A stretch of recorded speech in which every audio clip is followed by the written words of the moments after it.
परिचय। Happy birthday प्रिय रिक, happy birthday to you. जन्मदिन की पार्टी में हम 4 दोस्त थे। रिक ने केक को 4 टुकड़ों में काटा और हम सबको एक एक दिया। क्या आप जानते हैं कि यह मुझे भिन्न की याद दिलाता है? ज्यादा जानना चाहते हैं? आइए भिन्न की दुनिया में मेरे साथ चलिए।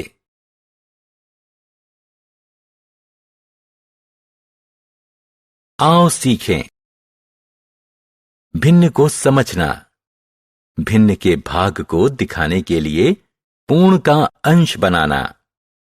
समान भिन्न को समझना और लिखना। भिन्न। आपने अभी देखा कि हमारे पास केक के 4 टुकड़े थे। मैंने 4 में से 1 खा लिया। यदि यह केक का 1 टुकड़ा है तो हम इसकी गिनती कैसे करेंगे?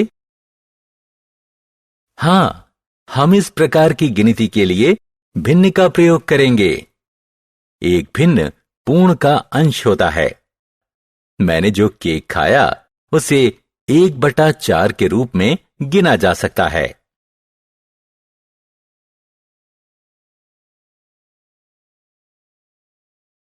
वाह, पिज्जा! पिज्जा मुझे बहुत पसंद है। यह मुझे भी पसंद है। क्या तुम ये पिज्जा मुझे भी दोगे? हां, बिल्कुल। आओ पिज्जा को 2 समान भागों में बांटें। इसे 1/2 लिखा जा सकता है।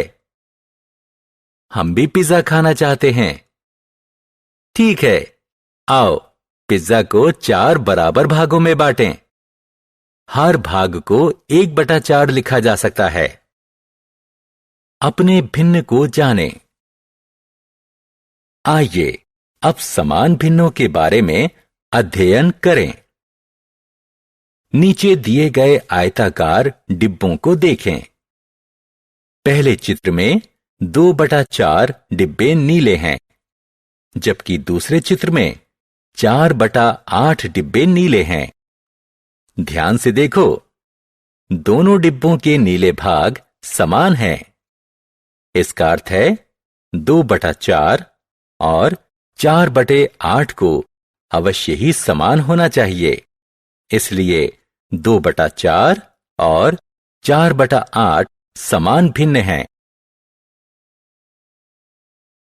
हमने क्या चर्चा की? भिन्न पूर्ण का अंश होते हैं। समान भिन्न समान मान रखते हैं, भले ही वो देखने में अलग लगें।